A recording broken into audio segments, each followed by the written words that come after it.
20s, you gotta know it's your boy, Little T. Back in full effect, you already know how I'm rocking, man. Hey, man, check it out. So this is the last video for the day, peoples. But we got, that boy, Jimmy High Roller. He got some shit called, I've changed my mind on this debate. I don't know what debate he's talking about. Hold up. Why is it like 20 minutes ahead? Yeah, but let's rock out to it, bro. I don't know what he mean by that. Oh, yeah, okay.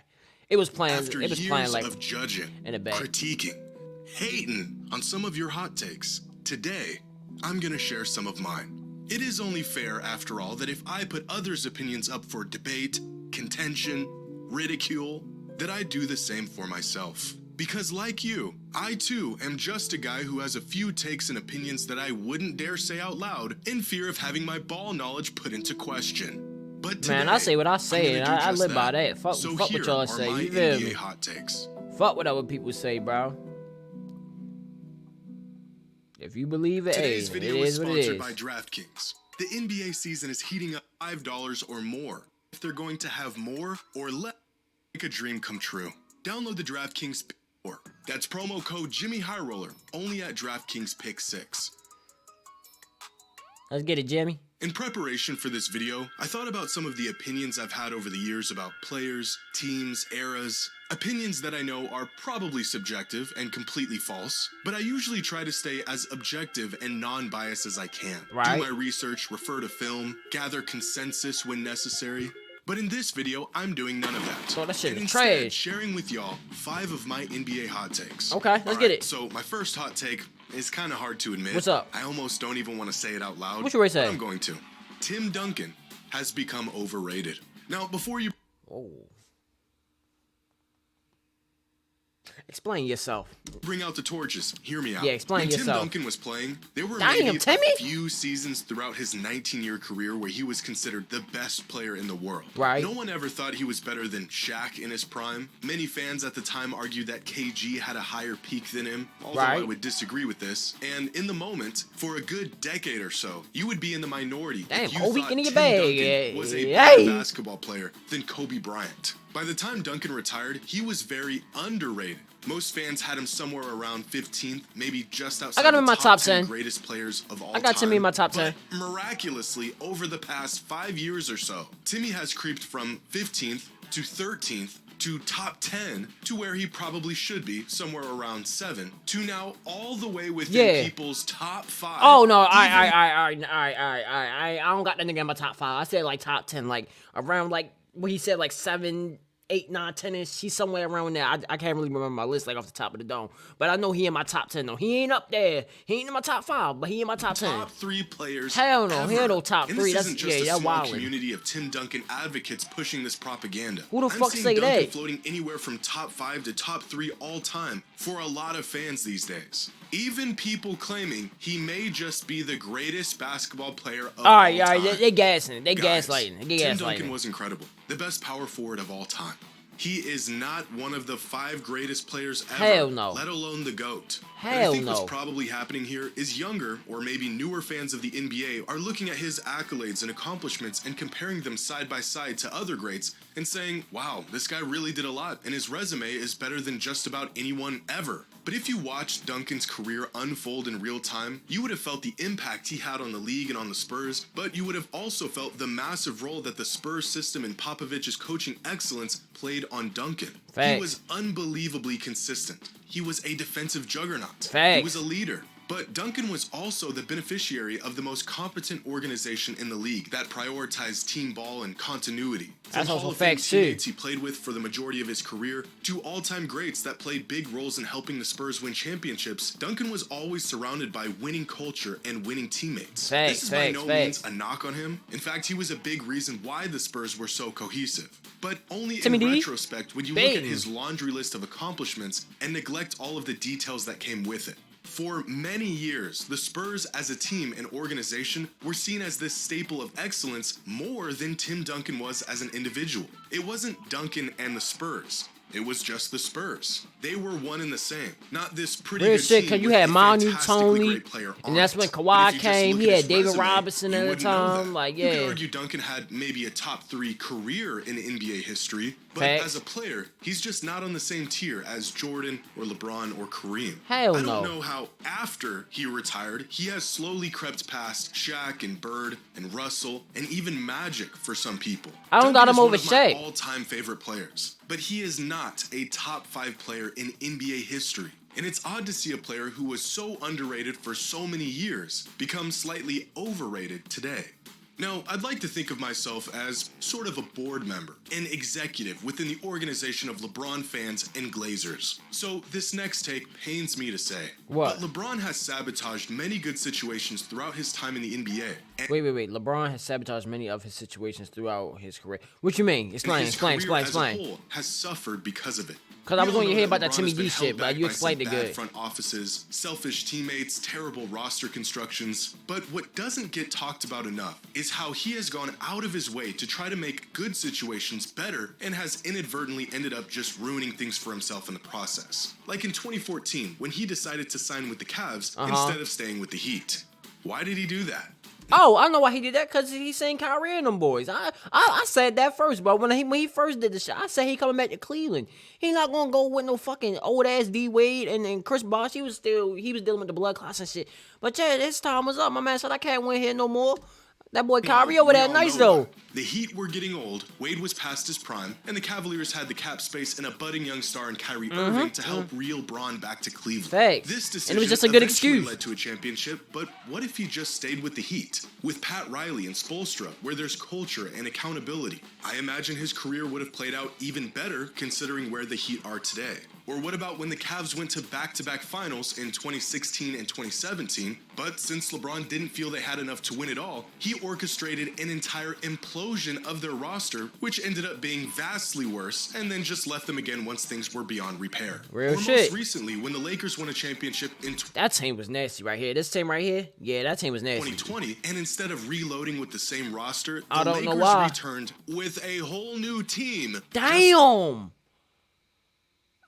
Damn. Bro, I realized they're not people. They got rid of everybody except for AD and Braun. They didn't keep one nigga except for AD and Braun. That's crazy. I'm just realizing that. That's fucking crazy. I ain't 2 never seen that seasons shit later, before. These decisions do not happen without Damn. LeBron's okay. Throughout his career, he How the has fuck been you get so rid of quick everybody? to want more, Yeah, I just want want a something ship. better, and he can't wait around for it to happen organically. So he tries to force these things to happen. Facts. And He- when he it had one doesn't work now. out, which it hasn't worked out a lot, the organization, Do you the see- coaching staff, and even his own teammates end up taking the fall. Facts. As great as he is, LeBron has tried to play GM way too often in his career, and when he can't or he's out of options, he just moves on to the next new shiny thing. Facts. If he just stayed with the Heat, or stayed with the Cavs, or allowed rosters to build chemistry and young players to develop naturally over time, I think his career and the perception of it would probably be better right now. LeBron has willed his way to some of the greatest feats the sport has ever seen, but he has also sabotaged a lot of good things along the way. Now, here's a hot take for you. And That's I don't facts. care if I I'm agree with wrong. that. I agree with the that. corner three is not the easiest three-point shot. The wing is. For years, I say the everyone wing. has said the corner three Hell is no. easier than any three-pointer. 'Cause it's And closer. so there's an advantage to be had there if you use them I think it's right. the wing. I wholeheartedly disagree.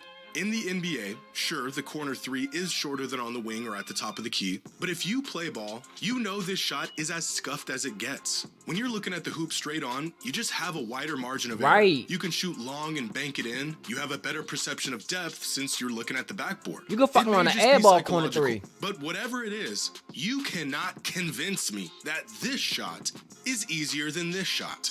According to NBA.com, this season the league as a whole is shooting 39% from corner threes, whereas above the break, teams are shooting 36.1%. That wing, on though. average. I'm trying to tell you the Now, wing. that's a Because it's like your substantial shot. difference You in can't really fuck it efficiency up. from these two. Because with the wing shot, if it go left or right, you feel me? It still got a chance.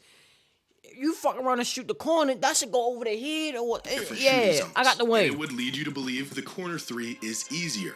But I think shooting percentage is higher on corner threes than threes above the break for two reasons. One, The best shooters in the league, the guys who are on NBA rosters to drill a few threes a game, usually spend the most time in the corner. And since most players who set up shop in the corner are sharpshooters, the overall efficiency from corner threes is boosted compared to on the wing or at the top of the key. Facts. And reason number 2, a lot of threes taken above the break are pulled up off of dribbles. Players flying off of screens trying to square up and get a good shot off. And Yeah, many corner times, threes, the you pretty much players setting your attempting feet. These kinds of threes are the best player on their team, but not the best shooters. On the other hand, corner threes are almost exclusively set shots coming off of passes to a wide open man.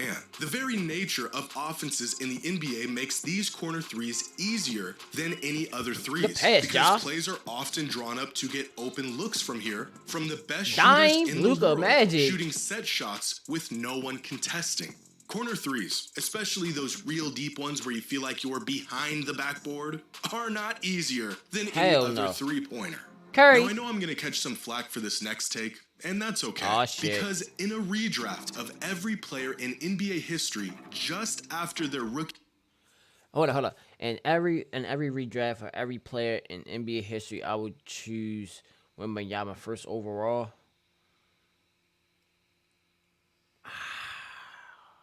I don't know his career right now, because right now I still got Braun, you feel me? But I don't know his career. I see where he going with it, because he do got the most potential, you feel me? Because this nigga is like 7'5", and doing crazy shit with the ball. season, I would pick Victor Wembanyama first overall. Over Braun, you might though? say this is just recency bias. You may think I'm crazy, and you're probably right. But Wemby would be my first pick. His progression, his poise, his confidence, his skill set, his potential. If you lined up every great player since the inception of the NBA, and if we're just going off of what we've seen from them in their rookie season, I would Okay, just in that rookie season, okay, I can see me saying, okay.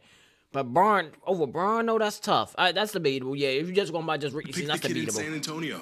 Now, my answer may be different if I were to pick anyone before they played in an NBA game. Maybe it's LeBron or Kareem. But based on what we know so far, give me the 7'4" Yeah, alien. no bull. Wemby can do everything on the court. He's got the offensive skills, the defensive ability, and willingness. He From do what be has been swatting said about shit. him, he is like a sponge with information. He's learning Yo, exceptionally I just fast. realized he can fuck around with offensive rookie of the year. And no, what is it? He can run rookie of the year and defensive rookie of the year too. On the court. And Low I think key. what's I just feel like he as can get it. impressive I ain't as even his peeped that. He physical definitely can tools, get it. The kid is not afraid of the moment. He isn't timid. He can talk trash and take it too. He's got heart, and you can tell he really loves the game. Hell now, yeah. I think some players who are up there with him for the first overall pick in a redraft post-rookie season might be Shaq, Kareem, MJ. Duncan was incredible as a rookie. Maybe Hakeem. Overall, their number- Okay, I get what he's saying. Okay, I get what he's saying. He's saying that rookie year, like how that rookie year going. Then okay, I got you. I'm thinking he's saying like coming out of high school or college, who you taking like off rip. Okay, I got you. So I'll just say rookie year, who you taking? Okay. I see what you're saying. Yeah. I'm taking Wemby too. I'm taking Wemby and numbers Jordan. are about equally as impressive. But the thing that stands out Because about Victor is that LeBron rookie he's season doing wasn't this that at really wasn't that 19, good. It was 20 cool, years but it old wasn't great. On a minutes restriction. He's already an elite two-way player, possibly even the best defensive player Yeah, in I'm the taking entire Wemby league. Jordan. And he has the advantage of playing in an era where he is allowed to develop a well-rounded offensive game from the post all the way out Shit, to the or perimeter. fuck around, take something Kareem. that Shaq, Hakeem, Kareem and was Kareem nasty too. never had. The improvements he's made from his first game this season to now are already so massive that his progress alone really makes him stand out even amongst the greatest rookies Come ever. on. And quite frankly, I never witnessed these other players play in their rookie seasons. I wasn't there to see it in real time. And of all the rookies I have seen over the last 15 years or so, Wembanyama is way ahead of all of them. Facts. Is this a terrible argument Now to imagine make that here? boy put some weight Sure. on. Once he puts some Does weight that on, he gonna change be my pick? fucking nasty. No. If He don't you need to can put too ignore much on, what though, we 'cause know he about is these tall as players shit. outside of their first season in the league, and if you had to choose one of them, I think Wemby would go first overall. Yeah. At least for me, he would. By the time these other players came into the league, they were already relatively polished. Jordan was still pretty raw, and LeBron was playing off of sheer athleticism. But Facts, Wemby is having one of facts. the greatest rookie seasons ever, and just by watching him, you can tell he's still just learning how to play in the NBA. So not only is he already incredible, he's just barely scratching the surface of his potential. Now, can this take come back to bite me in the ass? Probably. It sure can. But I don't care. I like it If though. I could choose I like it. any player in NBA history I like that based take. off That's a of cool their little rookie take. season and their potential and trajectory, I'm picking Victor Wembanyama. Now, I don't know if this last take is even a hot one anymore, but it Klay needs Thompson to be done? said. The 2017 Warriors are by far hell yeah. the best NBA team ever. Nigga, you ain't even had to explain that shit. Nigga, you got KD, Curry, Clay, and Dre. Like, come on, man. You don't even gotta explain that shit, bro. Not just the best team assembled, Ever, not yes. the best team on paper. Ever. They are, by a pretty wide margin, the best, most cohesive team in NBA Yes. history. Over the years, people will argue that the 96 No, Bulls were better. no, I hate when niggas be saying that old heads. Oh yeah, the Bulls would have fucked Golden State up. First of all, okay, let's break it down. Joy, who he gonna take? He most likely gonna take KD. All right, boom. Matter of fact, Scotty probably gonna take KD. He probably take Curry. Who gonna guard Clay? Who gonna guard Draymond? You gonna put Dennis Rodman on Draymond? Okay, cool. Who's gonna guard Clay? You better not put Harper on Clay. He gonna get that nigga some fucking buckets. You feel me? Then you got off the bench. You got Steve Kerr. Okay, cool. We got Steve Kerr as our coach. Second of all, you got Iggy coming off the bench. Who won't stop Iggy? You feel me? They got too many fucking hitters, bro. Like, that team was nasty, man. That team was fucking nasty. Better, or the 2000 Lakers. Or Definitely if they're not the really out of their Lakers. mind, Fuck they'll no. say the 86 Celtics. Definitely not No, them niggas. The 2017 Warriors would Sean Livingston? I dog-walk forgot Sean any Livingston. team you put in front of them. Facts. They were so good that it pissed people off. They were Boy, who you telling? I was a Cavs fan. Boy, I was mad as shit. Bro, it was like we knew who was going to win the championship, bro. Like, we knew the Cavs and Warriors were going to be in the finals. And we knew that the Warriors just going to spank everybody. Like, team you put only in thing front that of stopped them. this team They was were so injuries. good that it pissed people off. That's They the were only thing that so stopped this good team. That everyone unanimously agreed that it wasn't even fair. It It's been long wasn't. enough now that the painful hopelessness that this team inflicted upon NBA fans around the world has subsided. But I'm sure we can all still remember just how overwhelming this team Yes. was. They made really good teams look incompetent. I mean, they had everything. Arguably the greatest player in the world at the time, KD, the greatest shooter ever at Curry, the peak of his powers, the most versatile defender Draymond, in the league, arguably the second greatest Clay, shooter ever. And Splash- somehow Splash still Bros. managed to have a And very I forgot, and he had fucking JaVale McGee, little long ass, bro. And if you think JaVale McGee some shit, you don't know basketball, bro. JaVale McGee is a fucking problem. Tall as shit, and he gets boards, and he blocks shit, bro. arguably the second I forgot greatest they had shooter JaVale. ever, and somehow still managed to have a very solid, well-rounded You bench. see what he did for And LA? Not only did they have the most talent, but all of that talent worked really well Together, All yeah, of their David skill sets and West. intentions meshed about as well as a team could. So not only were they the most loaded team in NBA history, They played team all ball. bought in, and they all just wanted to win. So I not only think they're the best team ever, I don't even think it's close. It's Pick not, any bro. other team to go against them, specifically the 2017 version of the Warriors, and the opposing team would be lucky to sneak 1, maybe 2 wins in a 7-game series. And those are 5 of my NBA Yeah, hot takes. that would Hopefully I not been didn't obvious, bro. alienate If you think that the '96 Bulls are better than the Golden State Warriors, you don't know basketball. Cause at that point, you just going off a record. Cause they went 72-10. You feel me? If you just going off a record, the 73-9 Warriors is the best team. But we not. But with KD, yeah, that shit is fucking nasty, bro. Like that shit is fucking ridiculous. Like, I know y'all remember, bro, back in like 2000, what, like 2K17, 2K18, if a nigga picked the Warriors, you got instantly mad, bro. Like, if somebody picked the Warriors with the KD, Curry, Dre, and Clay, oh yeah, I'm getting an All-Star team. I don't give a fuck what you say. I'm getting the Eastern All-Stars, I'm getting the Western All-Stars. You're not ready to do that shit, bro. Like, no, that's cheating. You feel me? Like, that's all it was. Either if they go get the Warriors, you get mad, or if they go get the Warriors, you go get the Cavs. That's as simple as that. And the Cavs barely held up to them. Unless you really know how to play 2K, the Cavs ain't really do shit, bro. Like, yeah. So I definitely agree with that shit, bro. I definitely agree with that shit. They the best team in NBA history. But yeah, man, that's gonna do it for the video. Let's see in the comments below. Make sure you guys like, comment, subscribe. Hope y'all enjoyed the vibe, man. Peace.